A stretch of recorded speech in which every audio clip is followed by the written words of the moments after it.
festivals, a new career, and imaginary friends, new details are emerging about the upcoming Sims 4 Adventure Awaits expansion pack. Now, some of this comes from a dev Q&A, and yes, of course, as always, I'm behind. It feels like I'm always behind these days. Nonetheless, there are some interesting details here, and I know some of you absolutely hate the idea of imaginary friends. That's totally valid. You know that I am actually excited about imaginary friends, but regardless, I do hope some of this information is more helpful in helping you decide whether or not Adventure Awaits is right for you. As I said before, I'm still not convinced we're going to get a live stream for Sims 4 Adventure Awaits, and I will still say I think that is highly concerning and not a good move, but again, that is a topic for another day.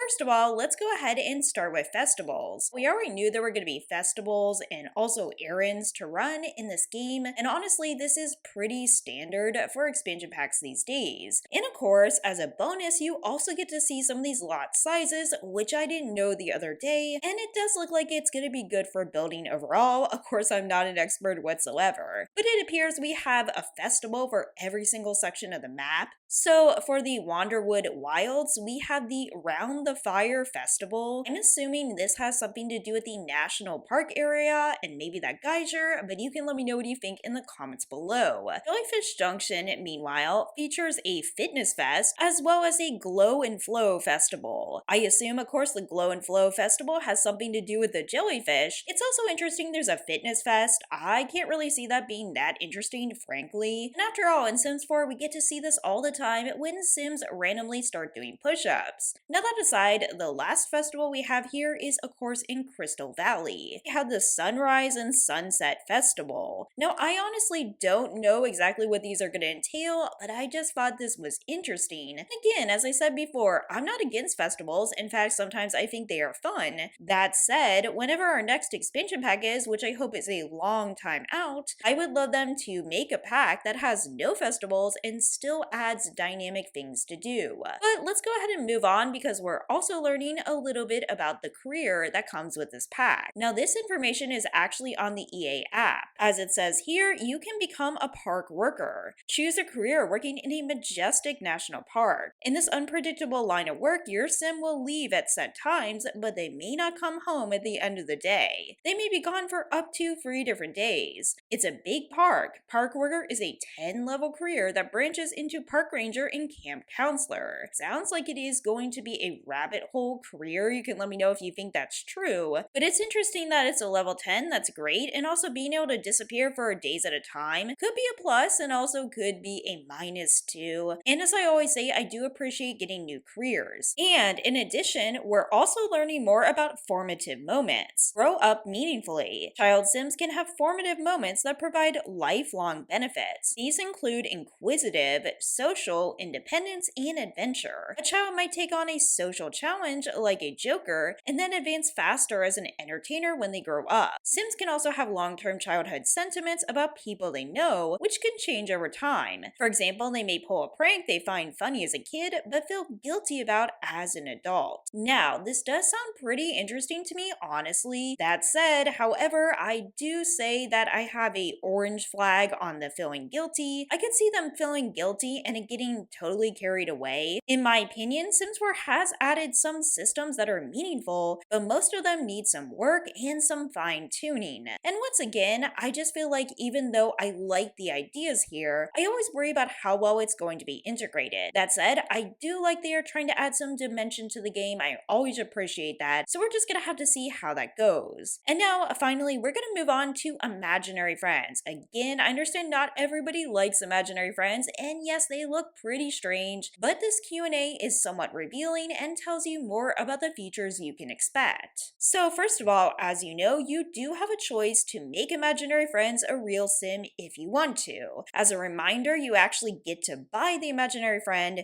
You can send them away temporarily, or you can send them away forever. But if you're like me and would want to turn them into a real-life sim, as you can see here, they do grow up. I'm sure you can modify them once they're a real sim. On that note, speaking of making your imaginary friend real, once your child sim has made an imaginary friend and ages up to a teen, if they're good enough friends with them, they can offer to make real. So in other words, it's really important they have a high relationship, and that allows them to turn into a real teen sim. Again, this this is also incentive not to neglect or be mean to them as a kid. It's also worth noting that children will get a variety of different buffs and interactions that are unique to their imaginary friend. Other Sims will just see them talking to no one, which makes sense. This works just like a Sim with the erratic trait. And the differences between the imaginary friends are not just aesthetic. By default, the imaginary friends have the following personalities. There's a little monster, which is a goofball, pretty pegacorn, which is evil, crafty kid, which is creative, and a wild child, which is competitive. These, however, can be customized before turning the adult into an imaginary friend. So backtracking, actually it is aesthetic, and you can just adjust whatever personality you want, which is great. I love there is an evil one, and I did hear someone say that possibly the evil ones will allow you to start fires. Again, I don't want to confirm that, I just saw it on Twitter, not a great source, but nonetheless I'm very interested to see what all this does. One thing to keep in mind is that when they become a real Sim, that's pretty much it. Since the made real Sim is not in a cult, they are just living as a normal Sim. There will be no special trait passed down, it's their chance to live as a real Sim. I personally think it would have been cool if they had a hidden trait or skill or something unique to them being imaginary friends in the past. However, that said, I don't know if anyone would actually want that, so you can definitely let me know in the comments below. In addition, it's also important to know that personality will shape the entire set of interactions with the child. Imaginary friends will recommend different activities to do together based upon personality. Creative imaginary friends, for example, will recommend arts and crafts. Competitive might recommend active activities, or competitive ones like video games. Meanwhile, evil ones will recommend mischief and other bad behavior. In addition, if you have an evil imaginary friend, the child can practice mean interactions on them, which strengthens their relationship. This evil imaginary friend will love it and encourage it. Then eventually, if the child heeds the advice of imaginary friend,